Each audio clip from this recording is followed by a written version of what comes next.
Hi there, Randi here, and welcome to another podcast where I contemplate upon the destiny of the future of our reality field. Today I want to end with the beginning, as in not ending completely, but I want to circle back to the beginning of my material and my work inside this reality field. There was a long line of activation processes prior to that, but in 2014, 10 years, 11, how many years ago is it? We are in 2023, so 2014, sorry about that. So 9 years ago, so that's a kind of a completion cycle on its own. I began this complex work that led to the book, The Souls of Humanity. And I want to read a little bit from it today, because we are going back into history, and I will begin on page 37. I recommend you read what is prior to that, the deeper understanding of the LPF1 that stands for Less Progressive Reality Field 1, Less Progressive Reality Field 2, and Less Progressive Reality Field 3 are part of the Less Progressive Universal Matrix. So that's technically part of what we call the humanoid system that is now changing altogether. I have described the newer or more accurate versions of this it's not accurate, but it's historical. We are going back into history where the terminology is different. And for some of you that have read The Souls of Humanity, you found it difficult to figure out all of these different contractions and different wordings of things. But I think it's important that you learn to think in these complex mind patterns to really begin to grasp the complexity of the reality field that we are part of. It's part of learning a new scientific language. It's the higher order sciences. Of course, each and one of us that remember and recall these ancient history and the timelines that we have been part of, we have our own language due to our own type of genetics, our memory base, as well as our template signature and holographic energetic architecture. Why do I want to read a little bit from The Souls of Humanity? Well, because in a way, 2 days ago, I was actually being pushed back into what we could say an older version of my timeline structure that's connected to my personality matrix. And a lot of questions in my activation process myself, since I'm born in Denmark, were not in alignment with some of the other experiences that have been shared out there by experiences and people that have been part of some of the what we call different types of hidden projects, human projects that's been going on our planet. From 2014 and onward, I was plunged right into the deep end, and my time in Australia expanded that one, because here in Denmark, we have kind of limitations to what we are allowed to tap into. But due to circumstances of my own lineage and my family and the type of childhood I had, and I don't want to go into that right now, but I began with early childhood memories of, particularly in dreams, of a devastated reality field, being hunted down by men in black clothes, being in a type of home that we had nothing similar as in Denmark, and onward and so forth. So already early on, including a lot of dreams that were very unpleasant, plus looking into the other realities that literally created a childhood aside from the typical middle-level family situation, as in not rich, not poor, but due to debt, not had much to live by. But we are in Denmark, so the circumstances are a little bit different here than compared to other places in the world. We have a larger security net. Either way, point being, most of my childhood was full of stress, nightmares, being afraid of falling asleep. Sorry, I have a little bit of sadness coming up here.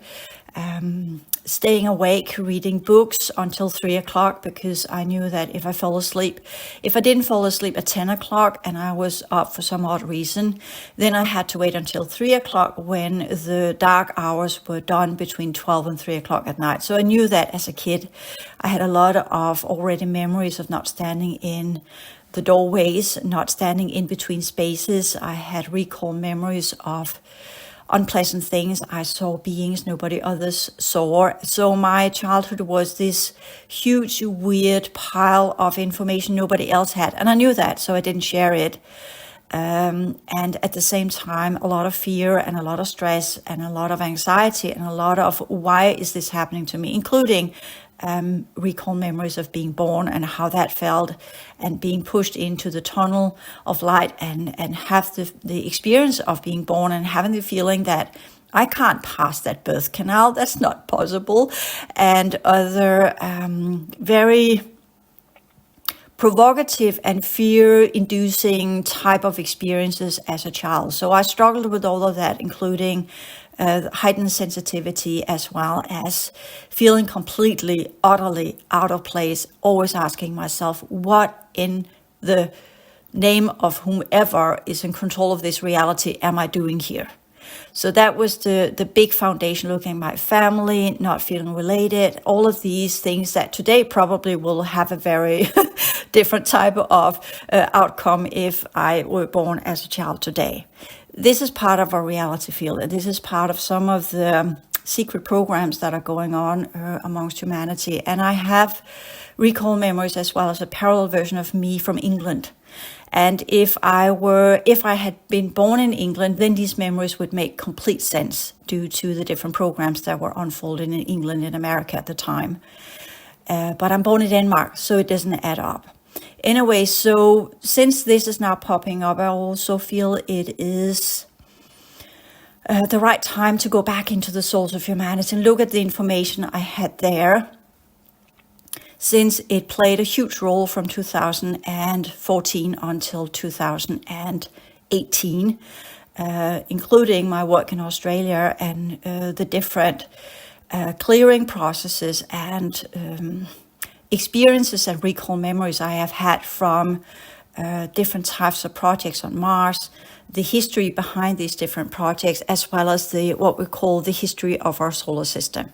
And it is all written in my book, The Souls of Humanity, and you can read that on your own. But here I want to read a little bit and at the same time perhaps discuss the information. And as always, as I do in my classes as well, I write down some text, and a little paragraph can easily go up to several hours of explanations, because words and thought forms are connected to multiple timelines and can be looked upon from many different angles and are part of our advanced type of perception of reality. So this means that when in the linear processes of the base program mindset, the typical neural network setting is linear A to B to C to D, etc. But the expanded awareness, as well as those of us who've been part of these weird recalibration programs, or whatever we should call them, I'll just leave it there for now, because I will deliberately not call it something that we don't have in Denmark. So this is again the whole idea of throwing us into different types of programs that is not in alignment with reality we live in, also creates confusion, of course. So with that understanding, there are, when we talk about the human programs and of the original regress races and what we call the colonizers, they like to refer to themselves as settlers. They prefer that. That's a nicer rewriting of history, right? You invade a space and you take over and you colonize it, and then you call yourself a settler, right? We have had that with different groups in America as well as in Australia, invading in and eradicating the existing population, and then call themselves pioneers and pilgrims and settlers, which of course is not what it is. It is taking over exploitation of another civilization, as well as completely eradicating the original civilization for the purpose of the settlers and what they wanted to do, suppressing the original civilization. So that's part of the collective karma on our planet, as well as part of the collective karma of our solar system. Why do I go into this? Well, I go into this because I think it's time that I do that. When I began my YouTube channel in 2013, I talked about these things, ending up in figuring out, okay, I had to write it all down, and that came to be The Souls of Humanity. It took me 3 weeks to write it. It took me 2 weeks to proofread it. And then it was kind of done. It came as a full package. Was it recall? Was it planted? Is it a psyop? These are all the good questions we need to ask. So with that, people often ask, where do you have your information from? Well, there was a lot of, in 2007, where I began my activation process. It began in 1999, where I literally recall the trumpet of Gabriel sounding in my head, saying it's time for you to wake up. And of course, I know that's old world order technology, as most of the things that we tap into. Those of us who've been part of these secret programs, we have been that for ages, and it's not by our own choice. I don't believe in soul contracts.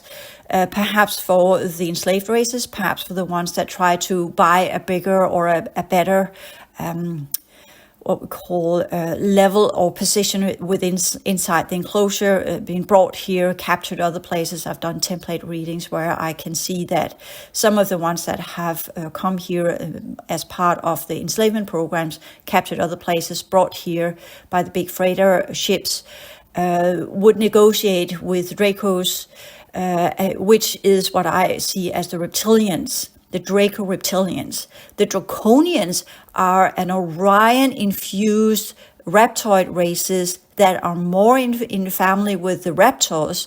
They have got what we call, they are the black reptilians. They are the Draconians. There are many other species, and some of them are also insectoids. So this is the Orion, the D8 collective. So the Draconians are the descendants of the D10 collective from Draco. Anyway, so this book goes into this, and much of this is history today, and I think that's why it's been brought up as in a release, a kind of giving over. Now you can talk about it.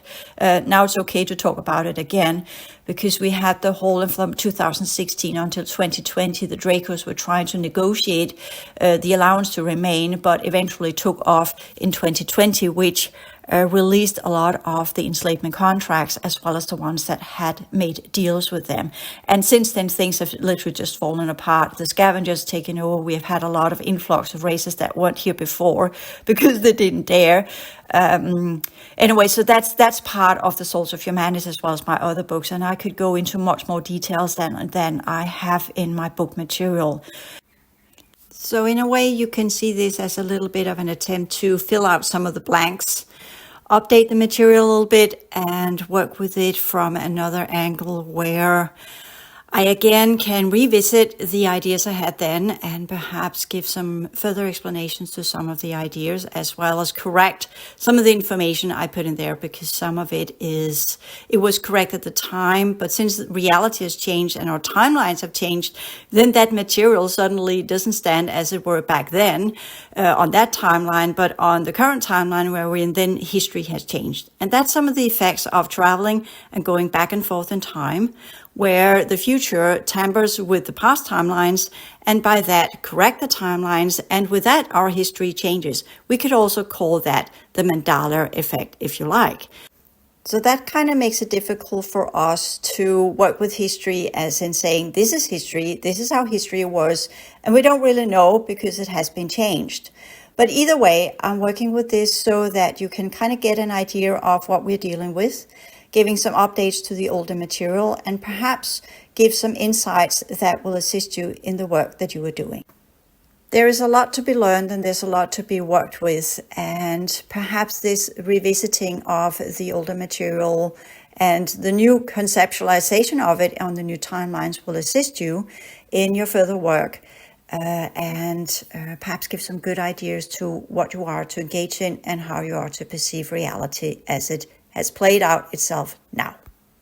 And what is artificial, what is good or what's bad. Not that we are to go into this because good for who and relative to what, but that's the whole part of these deception programs, these manipulation programs, where you are pushed into something and it's been tailored in a way so you think you are fighting the good fight, when the matter of the fact is you're participating in some kind of recalibration, pre-activation, upgrade type of programs that we could call controlled awakening, meaning that they know that specific groups within our reality field are to wake up at a certain point in time due to the recalibration of the outer domain and due to the solar event.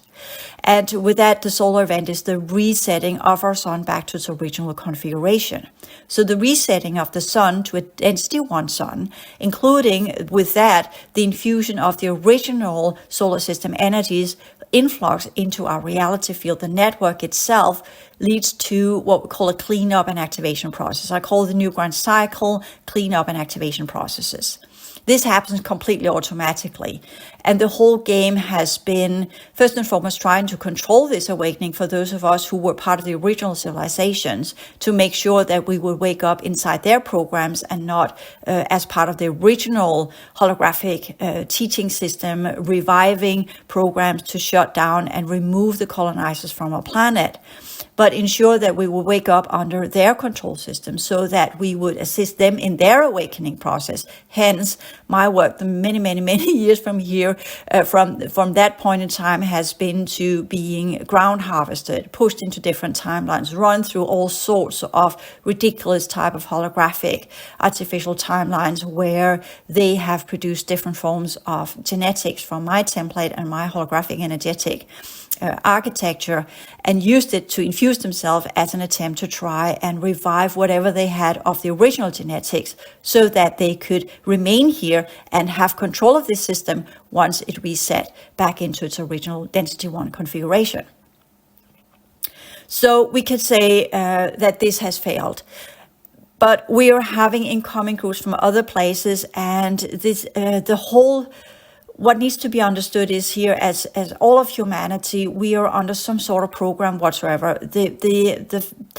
It's just, as far back as we go, let's just do the Buddhist teaching system. Why did Siddhartha claim that he saw nothing but suffering? Did he see aliens? No, he saw different types of gods. Perhaps it were aliens, but interpreted as gods.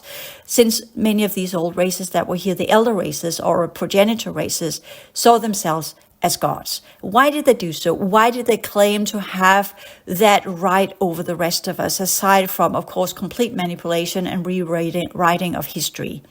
And my book, The Souls of Humanity, was an attempt to try and explain some things that I saw. But of course, we can also say perhaps it was a tailored story that I was fed, so I could put it out to create a storyline or a narrative that would be in alignment with some of the ideas that the settlers wanted to create around those of us who activated, so we would not remember our own history, but remember their version of history. We have seen that in all throughout human history.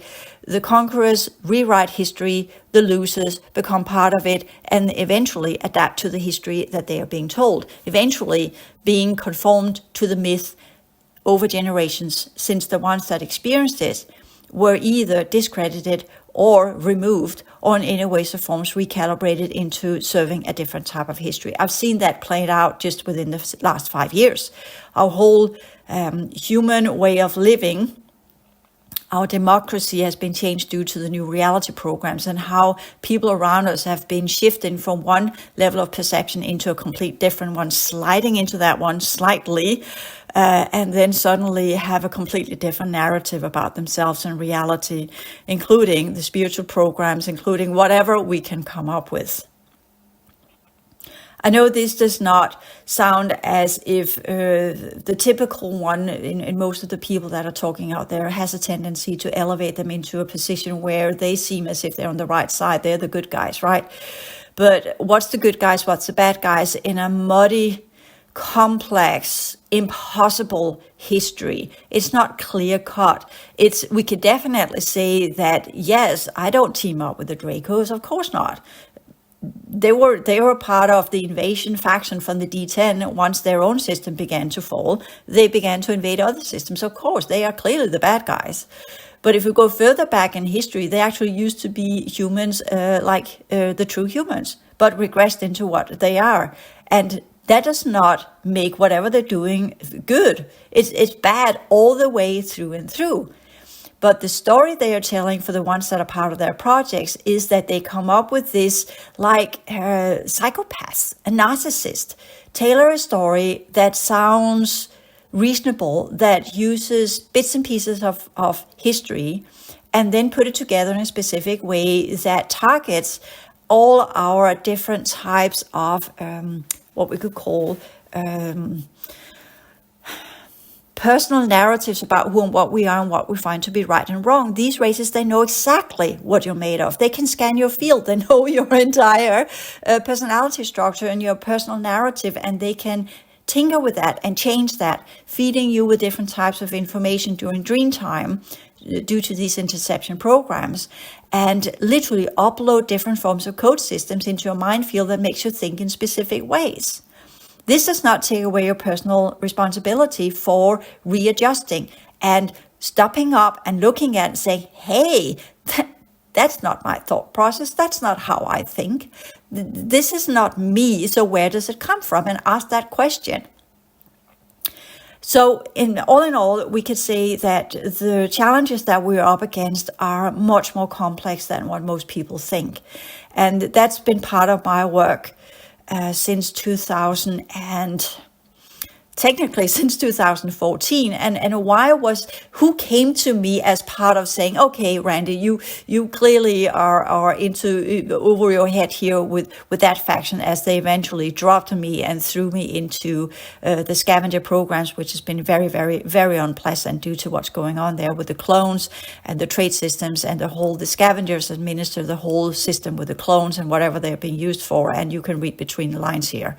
So that's been bleed through memories from the clones they made of me as a control mechanism. You see, once they activate you into these fallen timelines, let's just call them that, the regress timelines, to keep you there, they have to constantly feed your original holographic energetic architecture with distorted light codes, with distorted code systems that keeps the TGs alive inside your holographic energetic architecture, as well as producing what we call energetic parasites. I talk about that in the whole advanced clearing course 1 to 4, how to get rid of this. But it's an ongoing process. It's not just you get rid of it once and then it's gone forever. Not at all, because you need to get to the level where you have the light code. And once you clear out the light code, they push you into another timeline and then start from scratch. Again, using clones, put them into these different programs, feed them up with different configurations. And since they have a replication of your original holographic energetic architecture, it's easy for them to put it into the clone.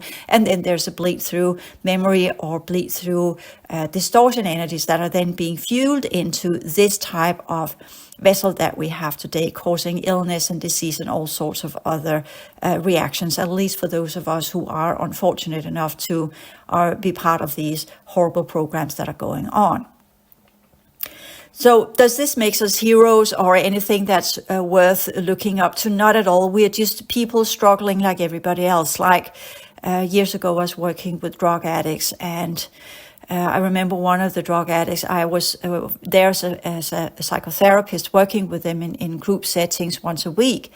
And already in one of the beginning classes, or we could call it psychoeducational processes, because it was both about giving them tools to find their own inner resources in their rehabilitation process, but also to some degree dealing with their traumas without digging deeper, because you can't really do that in a group setting once a week. But one of the and they were on methadone, so they were on this artificial drug that kept them out of their own abuse, and that way they had got, as we do it in Denmark, we put them into this program, give them methadone. I think it's called that as well. It's an artificial type of drug they get once a week. They get administered it, and then they get places to live, come into these rehabilitation programs, and go through different. They have these meet-up places where they can meet up as groups and assist each other and have what we call a dignified type of life compared to many of the horrors that they already had gone through since the age of typically 11 or 12 and living on the street and onward and so forth. And he asked me, you come here with your perfect life. Why should I listen to you? And then I, of course, shared with him, because I don't have a perfect life. But the difference between you and me is that very early on, the first time that I got into an environment where I could have been pushed into that kind of livelihood, there was something in me that stopped me. There was something in me that said, this is not the right path for you to go. But I still had all of the different struggles they have had too, in different variations. Some of them had really horrible childhood homes, but that's not what I had. But we all have things to deal with. Nobody's perfect. That's the whole purpose of this one, to show that this work is not about, as we have seen it in the old world order, where the gurus were the perfect ones. They had achieved this and this and this. And then when it all came down to the followers that were supposed to do the same thing, then for some odd reason it didn't work, or it's too difficult. And the question is, does there even exist gurus or teachers that have reached the high enlightened state of awareness, and what were their journey towards it, and what type of teachings do they actually share? Or just, let's put it this way, if it sounds too good to be true, it probably is too good to be true. There's no easy fixed solution for this one. And it would be like, giving an example, going into, after you have had a hurricane or a catastrophe of some sort, and you go into the area and you just go in as this kind of having no clue of what's going on, but have all your great ideas because you come from Beverly Hills or something, and you go to that place of catastrophe and you say, oh, we just need to do this, this, this, and then it works. But the matter of the fact is, there's a huge difference between the levels of ideas and put it into implementation, actually put it into work. Or as we see it in businesses, when we send different co-workers out for different courses and they come back full of the good ideas. But then there are the rest of the co-workers that have not been on that same course and they don't understand what it is. And just because you have a few co-workers that then act as ambassadors for the new ideas does not mean that it gets implementable. It doesn't mean that the rest of the co-workers are cool on that new type of idea. So they will create resistance. So instead, all the co-workers have to go to the courses, and then everybody has to be taught what it is. And that's technically when we talk about disclosure. This just pulling in few groups, 10% of the human population, and run them through these horrible programs, of which I probably am one, teaching them about all this stuff and make them write books and courses and podcasts and YouTube and what have you, does not change the features of humanity. We're not a hive mind. Some of these groups, they're hive mind oriented, so they think, okay, let's put it into this, just a few human samples, pull them in, recalibrate them, rearrange them, change their genetic structure, feed them with a lot of information, teach them what to do, and then we set them back in and call it a quote-unquote reseeding, and they will then teach the rest of their race, their species, how to do this. It doesn't work that way. Because there are resistance here against this. There are different factions that doesn't want that to happen. So there's this whole new way of dealing with things. I remember in the 2000s, I listened to so many different groups that were out there, and although all of that content talked to my emotions and made me feel better or gave me hope or whatever it was, at the end of the day, it didn't change anything. So the question is, I began asking myself, as I did when I was getting my professional education as a psychotherapist and working through my own issues, is yes, we can go through the emotional content for so long, and we should, and we have to be able to clear out the emotional patterns. But there needs to be more than just that. There is something else that needs to be looked into. That's the minefield, and not just the logical, rational, do this, fix it this way. If you do it this way, then things will work. But the in-depth understanding, okay, what is the path, or how do we walk this? And this is where the psycho, or the what we call the higher order sciences, as well as the psychodynamics, as well as the higher order sciences, as well as the understanding of walking the path of being it and learning it and exemplifying it, is so difficult for the most of us that are doing this. And some of these programs, whether it's from the white hats or the other ones, or the gray hats that are in between and haven't figured out which side they're on yet, well, we're kind of sorting out their own dilemma for them, which is also very, very annoying. So how does that all come to be? How did this mix? And it creates frustration in me as well, because I thought in the beginning, if I only did the releasing, then eventually these groups would not be here anymore. And it just showed me these were just programs that were just trying to figure out how to do that clearing work themselves, how to get rid of this information on the timelines, creating artificial holographic inserts that I thought were real, but it was just a program, just another program,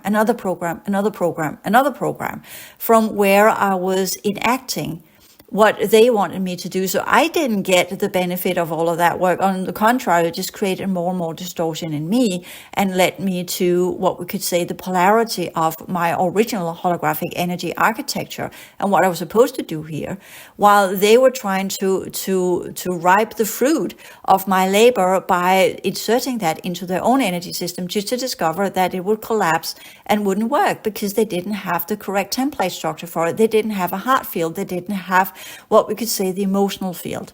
Does this then say, oh, we need to have emotions here? No, we need to cleanse our way through whatever the emotional field is so we can recalibrate and reconstruct our vibrational field.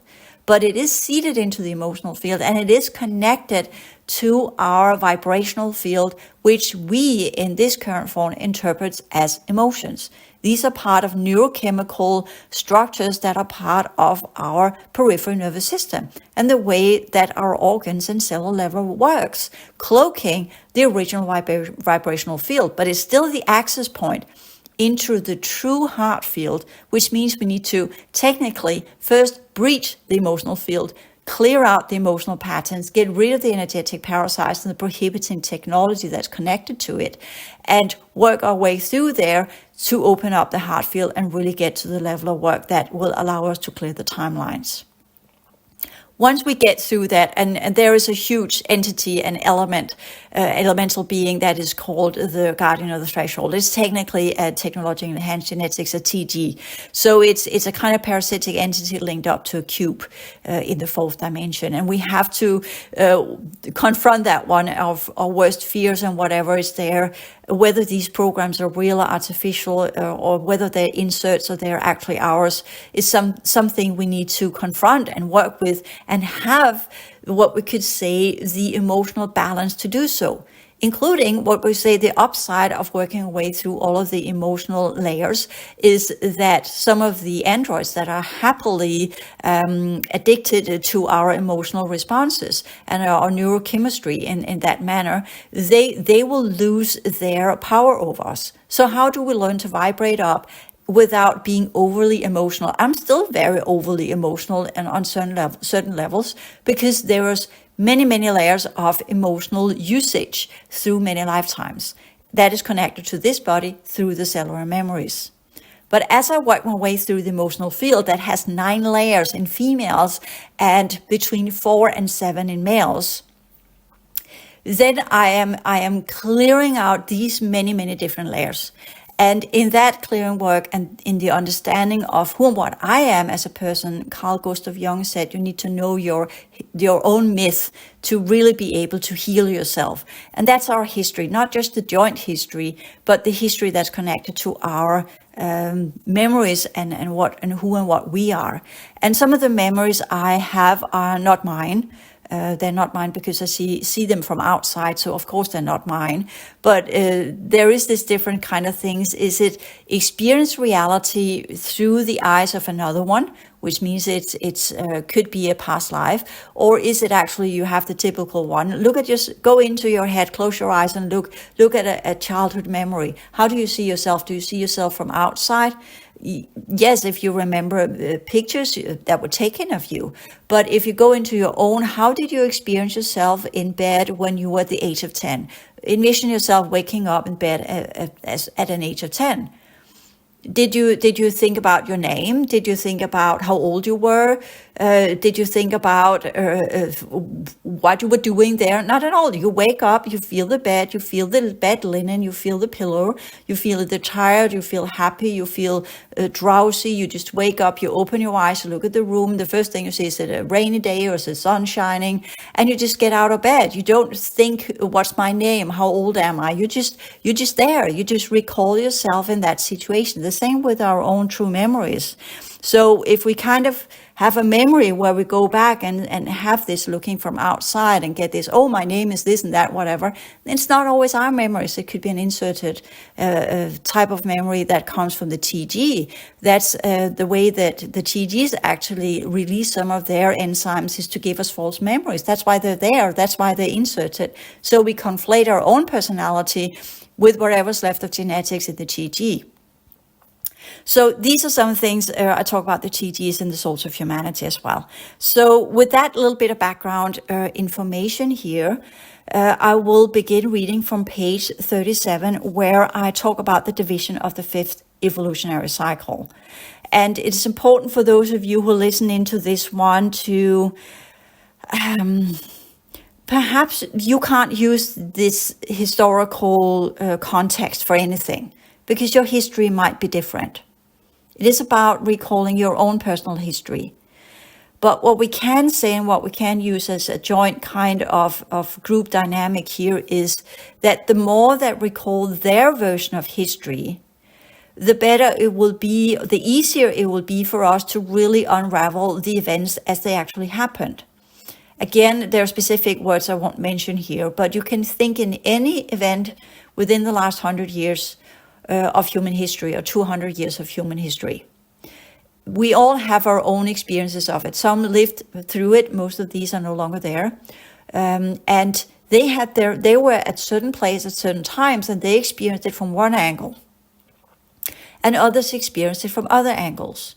And if at some point we are allowed to team up together and have discussions about, do you remember this? Just take two people and go to the carnival or go to a shopping mall and ask them what they have experienced. They will have seen different things, but they were still in the same setting. They were still in the same mall. They just experienced different things because they were observing different levels of reality.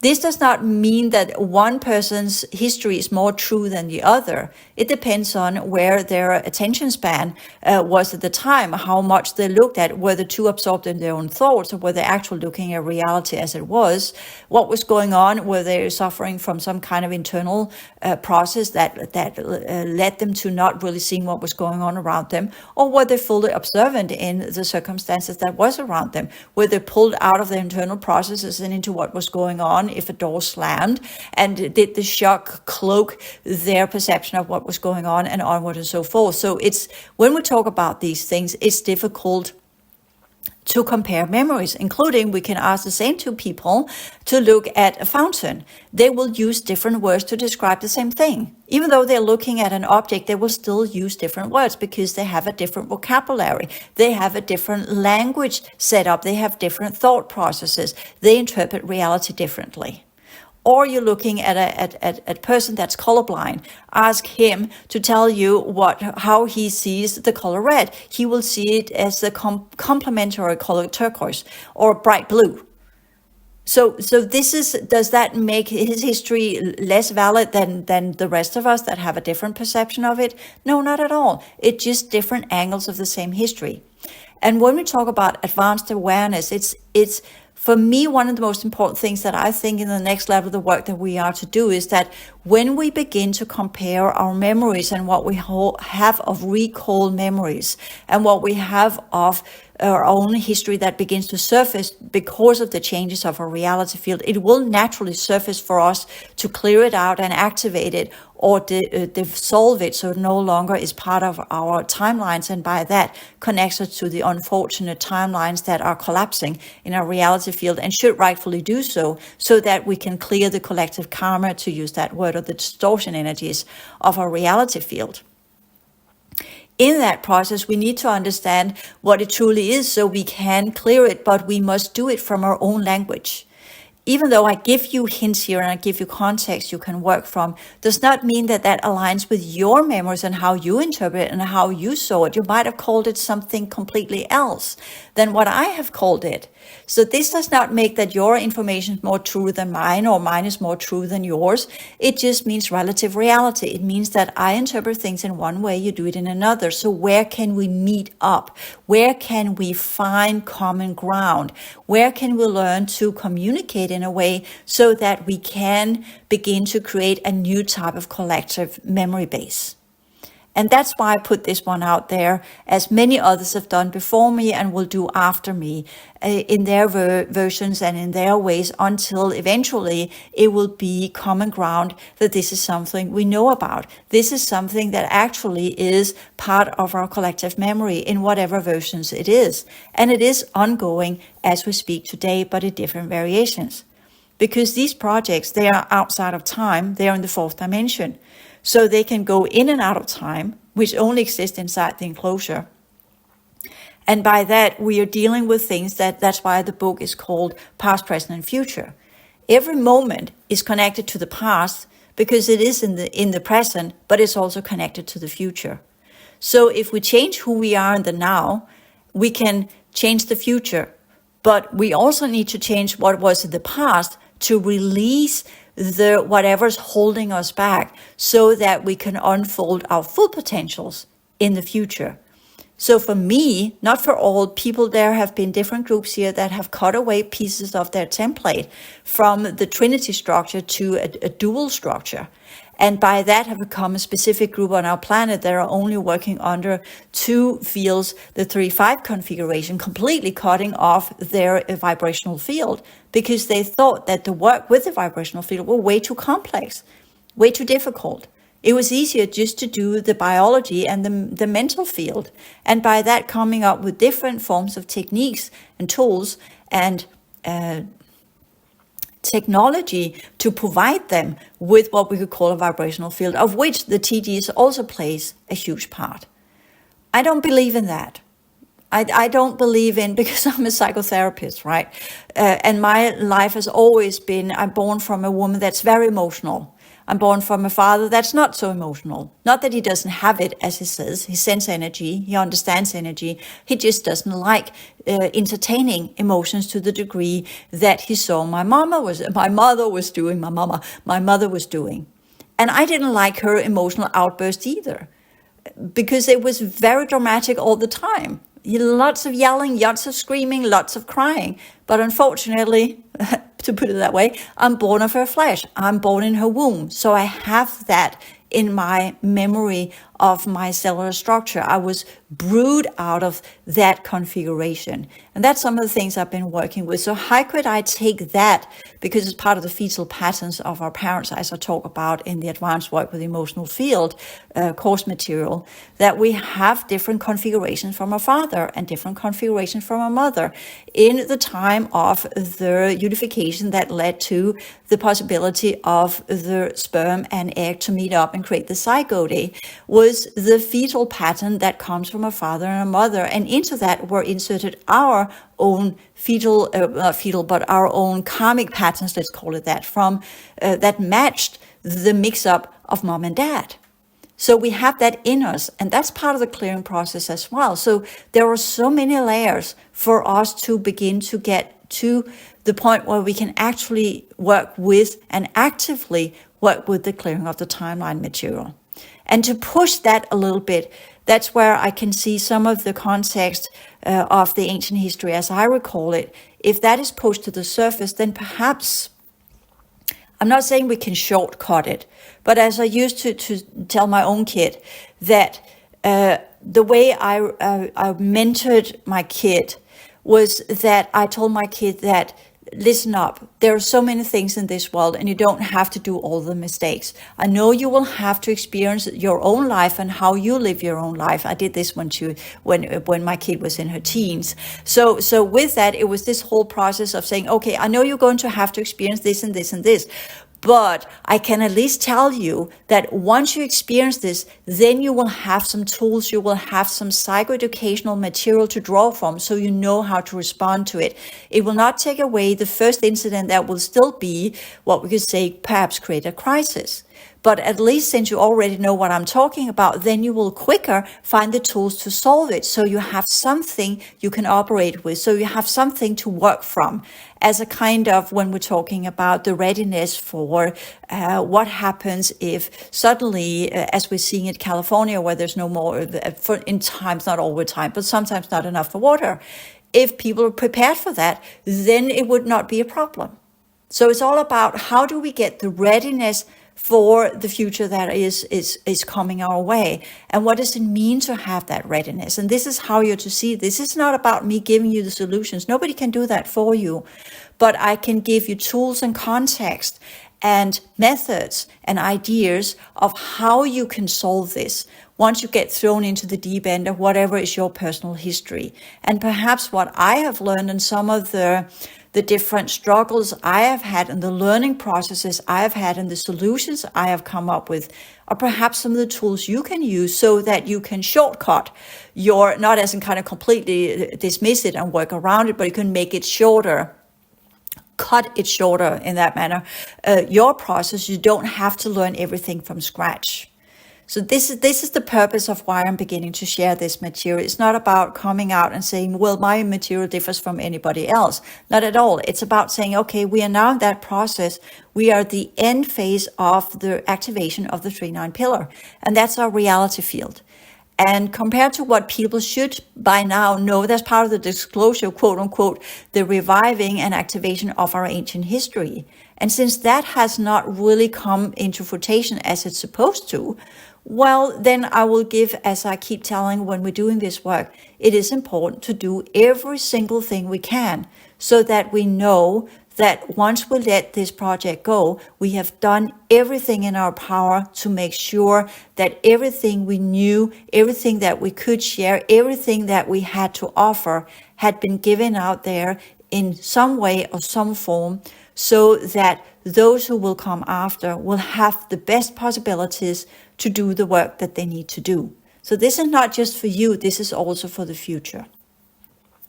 So with that little introduction to this, the division of the 5th cycle material that I will here produce in this podcast series, I've here laid the foundation. And I hope you will enjoy this. And for those of you who want to read the book themselves, you can buy the book, The Source of Humanity, on any retailer on the internet. There are some that are no longer selling it as paperback. But if you look up, it's sold by Book on Demand. And if you translate the page and if they send it to your country, you can actually order it from Denmark. But I don't sell it directly simply because I haven't got the capacities for doing so. Anyways, with that little introduction, see you in the next podcast. Thank you.